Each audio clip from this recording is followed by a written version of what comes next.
ஒரு முக்கிய எச்சரிக்கை, இந்த ஷோல காட்டுற எந்த ஒரு ஸ்டன்ஸையும் நீங்க வீட்ல ட்ரை பண்ணாதீங்க. ஏன்னா கொஞ்சம் கூட புத்தி இல்லாம சயின்ஸை பத்தி தெரியாதவங்க பண்ண வேலை இது. இதை நீங்களும் ட்ரை பண்ணீங்கன்னா அந்த லிஸ்ட்ல நீங்களும் சேர்ந்துருவீங்க. இதை மறந்துடாதீங்க. ஹலோ காய்ஸ், மறுபடியும் இந்த ஷோக்கு உங்களை நான் வரவேற்கிறேன். சயின்ஸ்ங்கிற பிங் பேங்கோட இதுதான் சயின்ஸ் ஆஃப் ஸ்டூபிட்.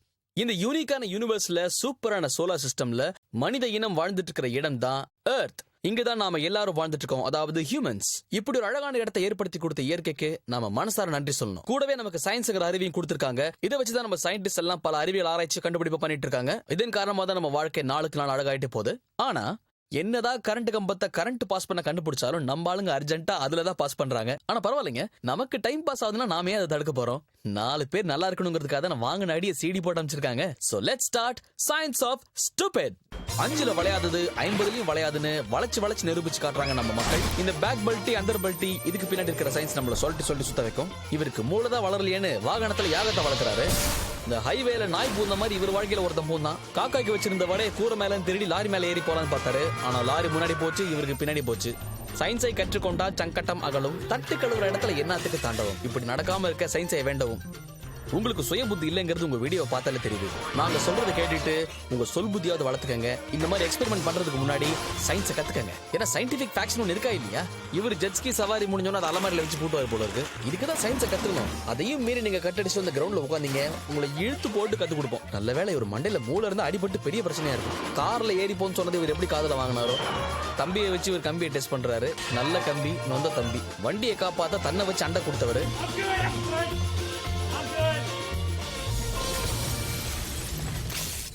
இதுதான் ஃப்ரெண்ட்ஸ் உங்க சயின்ஸ் ஆஃப் ஸ்டூபிட்.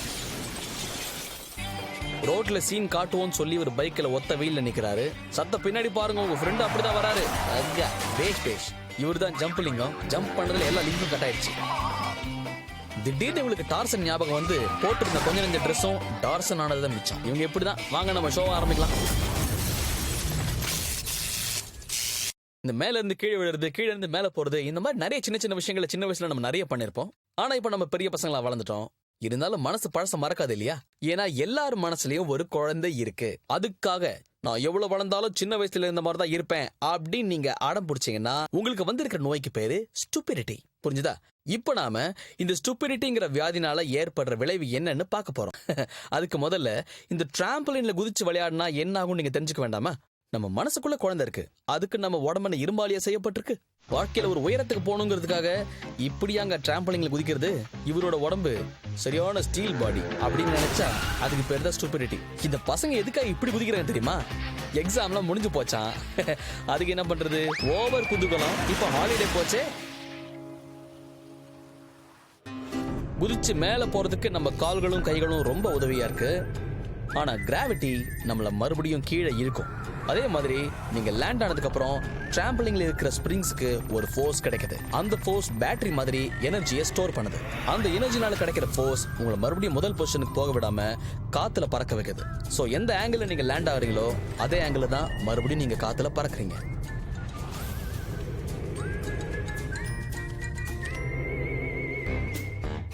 இந்த டிராம்பலிங்ல இருந்து ராக்கெட் மாதிரி மேல போறவரு ஒரு கோல்ட் மெடலிஸ்ட். இவர் எத்தனை பல்ட்டி அடிச்சாலும் சரி, ஆனா கரெக்டா அதே இடத்துல வந்து லேண்ட் ஆறாரு. பாத்தீங்களா? இப்ப புரிஞ்சிருச்சா? நாம பிராக்டிகல்ஸ்க்கு போலாமா? இந்த சட்டை போடாத தம்பிக்கு குதிச்சு விளையாடுறதுக்கு கூட பந்துக்கு வித்தியாசம் தெரியாம போச்சு. பந்து விளையாட போய் பல்லுல கோல் போடுங்காரு. கொஞ்சம் கூட ஸ்பிரிங்கோட சயின்ஸை பத்தி புரிஞ்சுக்காம பந்து எடுத்து பேஸ்கெட்ல போட போனவரு இப்ப பல்செட் போடுறதுக்கு ஹாஸ்பிட்டல் போயிட்டு இருக்காரு.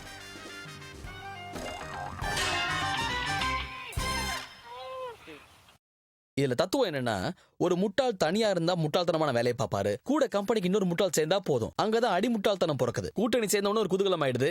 எங்களுக்கு யார் அறிவுரையும் தேவையில்லை அப்படின்னுவாங்க. இந்த குருட்டாம்போக்கு நம்பிக்கையில் ஒரு வீடியோவும் பிறக்குது. இதை வெக்கம் இல்லாம அனுப்பினவங்களுக்கு ஒரு வீர வணக்கமே வைக்கலாம். 5 பொண்ணுங்க ஒரே இடத்துல சேர்ந்து ஆட்டம் போட ஆரம்பிச்சாங்கன்னா அது எவ்வளவு காமெடியா இருக்குன்றதுக்கு இந்த வீடியோ ஒரு உதாரணம். என்ன எண்ணிக்கையில ஒண்ணு காணும், அதோ வந்துருச்சு. இப்ப சயின்ஸை கேட்போம். இந்த 5 பேர் ஒன்னா குதிச்சதுல 5 பேரோட எனர்ஜியும் கடைசியா லேண்ட் ஆகிறவங்க மேல 5 மடங்கா திருப்பி செலுத்தப்படுது.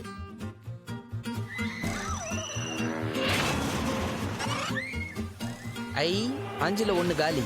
அவ பேரு நீலி. போதும் போய் சோழிய பாருங்க.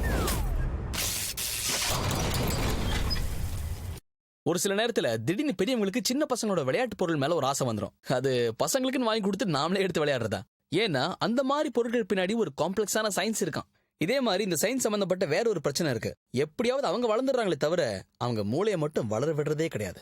சரி, உடம்பையாவது வளர்த்துக்கிறாங்களே நினைச்சு சந்தோஷப்பட வேண்டியதான். ஏன்னா இந்த மாதிரிலாம் கரண்ட் விழும்போது தாங்கணும்ல. அடுத்த டிக்கெட் ரெடி ஆயிடுச்சு. பறந்து வந்து பாடியை வளைச்சுக்க போறாரு இவரு. இந்த அடிக்கு தைலத்தை எங்கன்னு தேக்கிறது?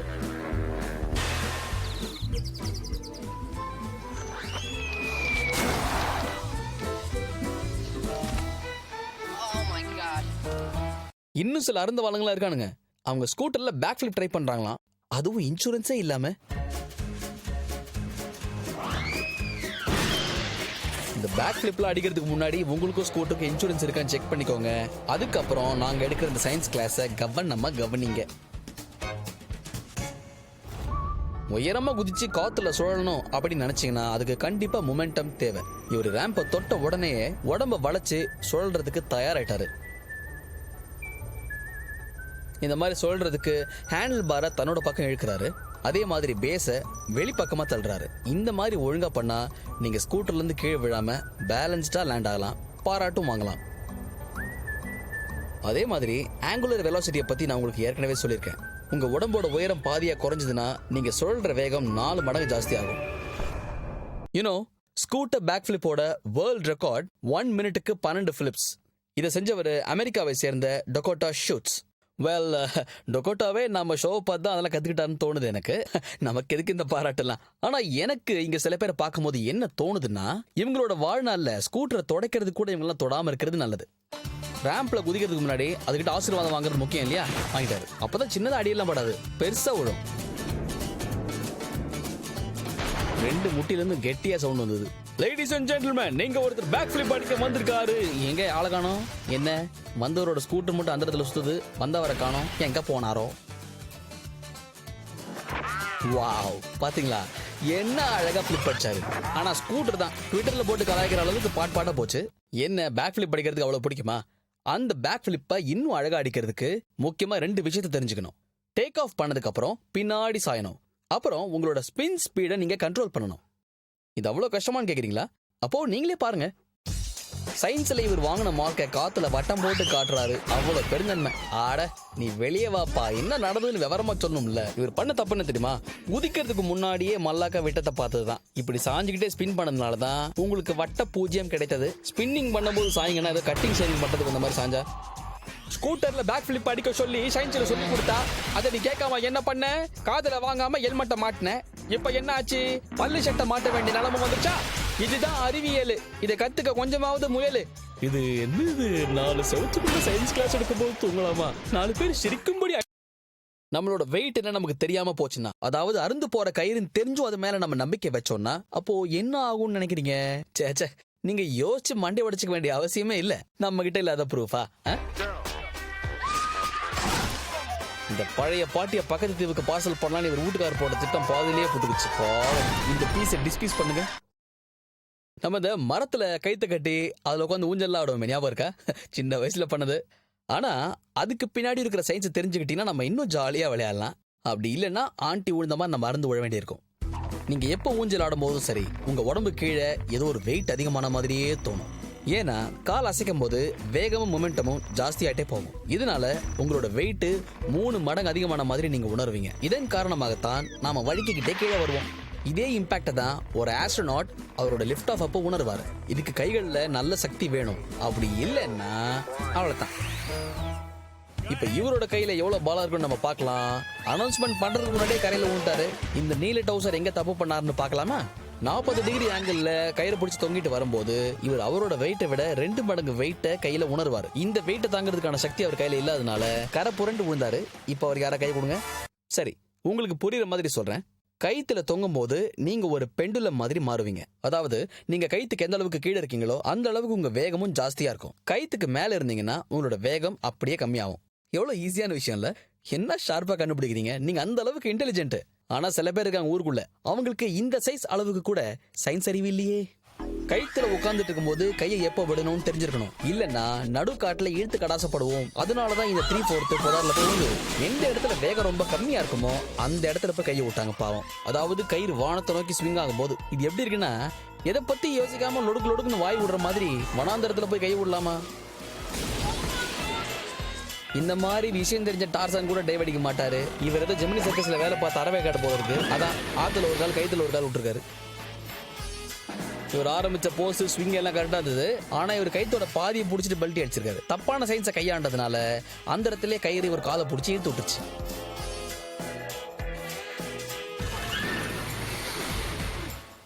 இந்த நீல ஜெட்டி ஜங்கிள் புக்ல வர மோக்லி ஃபேன் போல இருக்கு. சயின்ஸை முழுசா புரிஞ்சுக்கலாம்னா இப்படிதான் எசக்கு பொசக்கா கைத்துல தலையெழு தொங்குவோம். நீங்க காமிச்ச வித்தைய கரெக்டா ரெக்கார்ட் பண்ணி வச்சிருக்காங்க. டேக் ஓகே ஆனதுக்கு அப்புறமா தான் உங்களை கைத்துல இருந்து காப்பாத்துவாங்க.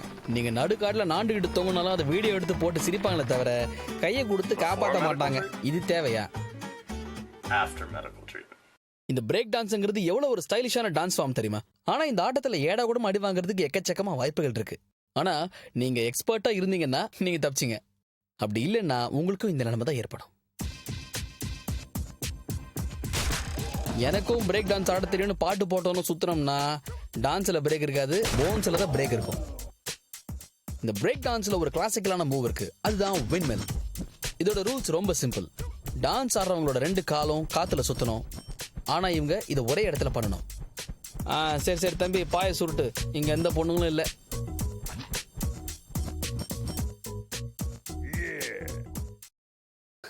இதை பார்த்தோன்னு நீங்களும் ரெடியா இருப்பீங்களே இல்ல? 2 காலையும் நல்லா சுத்தணும். ஆனா உடம்பு ஒரே இடத்துல இருக்கணும். இது ஒரு பெரிய விஷயமான்றீங்களா? நீங்க எவ்வளவு ஈஸியா எடுத்துக்கிட்டாலும் இந்த கோரியோகிராஃபில கூட சயின்ஸோட பங்கு இருக்குன்னு நீங்க தெளிவா புரிஞ்சுக்கணும்.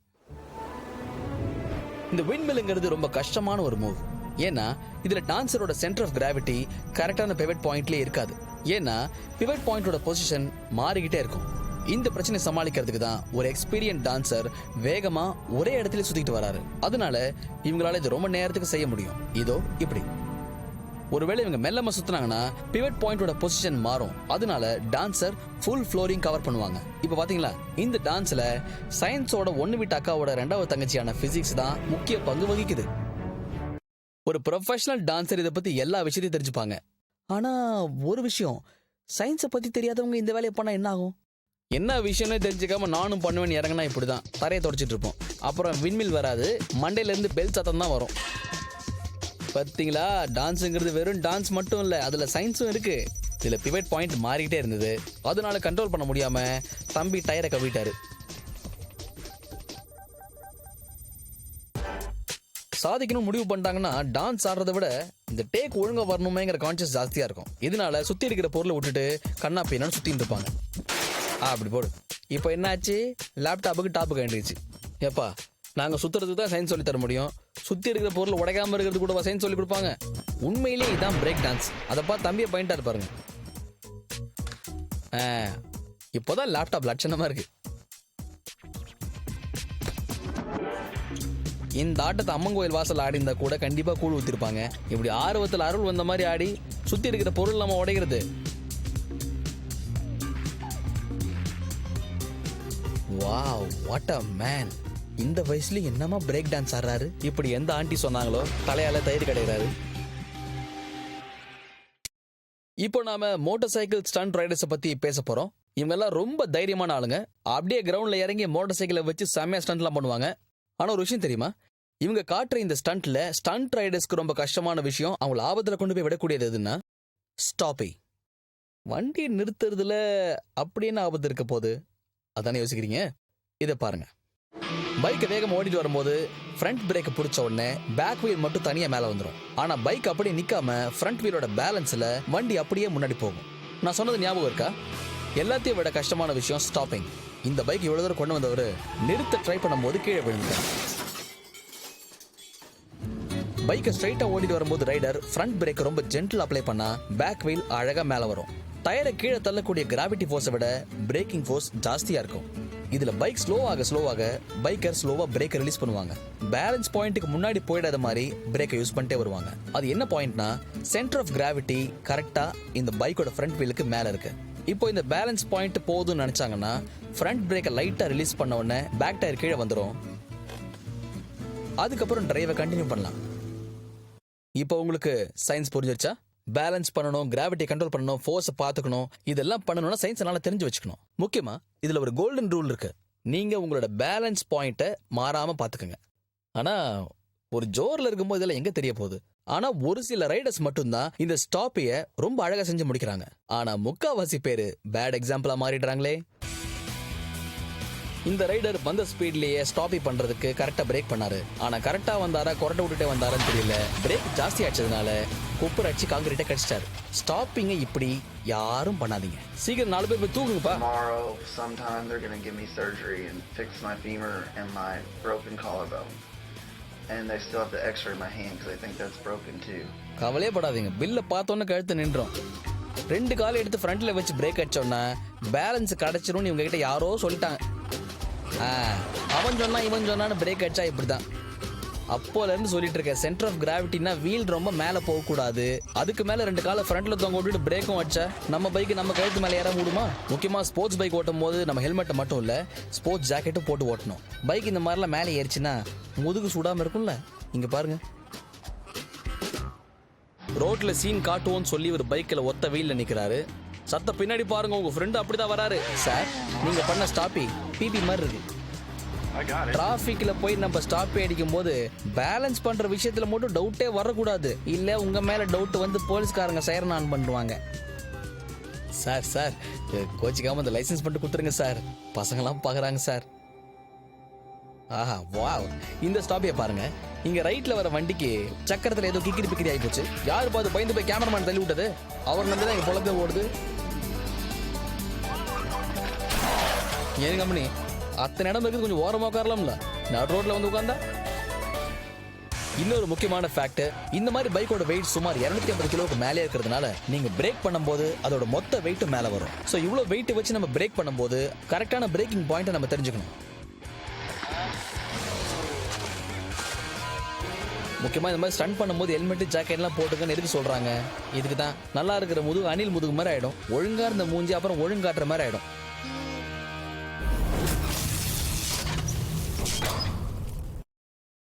பொதுவாகவே சின்ன வயசுல இந்த கராட்டேனா எல்லா பசங்களுக்கும் பிடிக்கும். எனக்கும் அப்படிதான். ஆனா வளர வளர அந்த இன்ட்ரெஸ்ட்லாம் அப்படியே போயிடுது. ஆனா சில பேர் இருக்காங்க, எவ்வளவு வளர்ந்தாலும் சரி அவங்க கராட்டே இன்ட்ரெஸ்ட் மட்டும் கொஞ்சம் கூட மாறதே இல்லை. இந்த மான் கராத்தே கொஞ்சம் பாருங்க.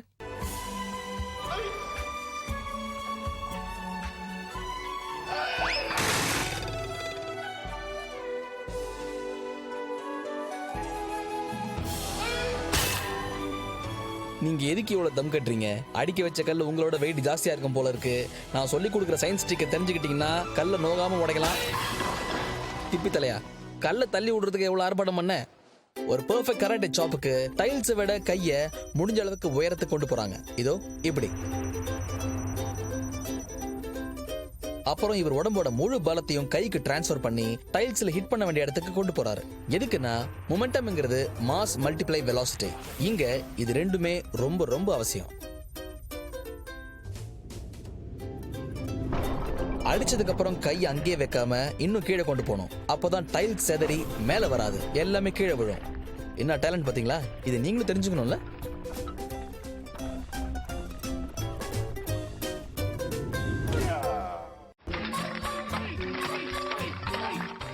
இவர்தான் கெவின். இவர் கிராண்ட் மாஸ்டர் 10th Dan. இவர் 57.5 செகண்ட்ஸ்ல 584 கல்லுகளை உடைச்சு ரெக்கார்ட் பண்ணிருக்காரு. கெவினோட கை சும்மா பட்ட உடனே இந்த கல்லு உடைஞ்சு நினைக்காதீங்க. அந்த கல்லை சாலிடான சப்போர்ட்ல வச்சிருக்கிறதுனால கெவினோட ஃபோர்ஸை கரெக்டா அந்த கல்லு வாங்கிக்குது. இதனால ஒவ்வொரு பஞ்சிலையும் கரெக்டான ரிசல்ட் கிடைக்குது. சுத்தம். எங்களுக்கு எபிசோட் முடிய போது கெவின், நீங்க அடிச்சு வச்சுட்டு பொறுமையா வீட்டுக்கு வாங்க, நாங்க கிளம்புறோம். ஒரு கிரேட் கராட்டே சாப்போட டைமிங் என்ன தெரியுமா? 5 milliseconds. விவரமா சொல்லணும்னா கண்ணை திறந்து மூடுறதுக்கு இதை விட 20 மடங்கு டைம் தேவைப்படுதான்.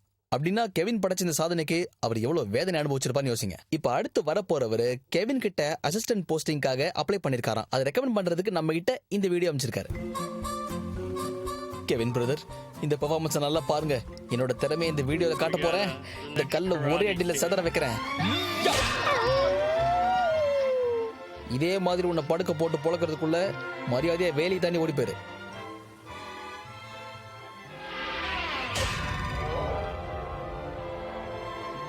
இந்த மாதிரி ஒரு ட்ரெயின்ட் ப்ரொஃபஷனல் பண்ற ஸ்டண்ட் பார்க்கும்போது நமக்கே ஆச்சரியமா இருக்கும். அவரோட ஸ்டைலு, அவரோட போஸ், அவரோட பெர்ஃபெக்ஷன் எல்லாமே ஆச்சரியத்தை ஏற்படுத்தும். பா, அடுத்தது கிக்கு ரெடி ஆயிட்டாரு. இவர் விடுற கிக்கு எங்க போகுது பாருங்க. டாங்.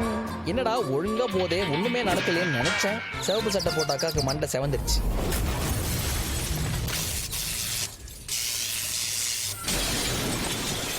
நீங்க இந்த மாதிரி எந்த தவறும் செய்யக்கூடாதுன்னு நினைச்சீங்கன்னா உங்க மைண்டை எப்பவுமே கூலா வச்சுக்கோங்க. உங்க மனசை எப்பவுமே அமைதியா வச்சுக்கோங்க. உங்க லிவரை நல்லா லாஃப்டரா வச்சுக்கோங்க. இதெல்லாம் நாளுக்கு நாள் உங்களுடைய ஆரோக்கியத்தை பெட்டரா வச்சுக்க உதவும். நம்ம ஷோவோட பாட்டம் லைனே இதானுங்க. சிரிப்பால உங்க மனசுக்கு தீனி போட்டாலும் உங்க அறிவு சுடரையும் சேர்த்து ஏத்துவோம். என்னதான் மாங்கு கத்தினாலும் அடிப்பட்டு ஹாஸ்பிட்டல் இருக்கிறவங்களுக்கு என்னோட ஆழ்ந்த அனுதாபத்தை தெரிவிச்சுக்கிறேன். ஏன்னா இவங்களோட தயவுல தான் நம்மளோட ஷோவான சயின்ஸ் ஆஃப் ஸ்டூபிட் வாழ்ந்துட்டு இருக்கு இல்லையா? மறுபடியும் சந்திக்கலாம். Okay, take care, bye bye.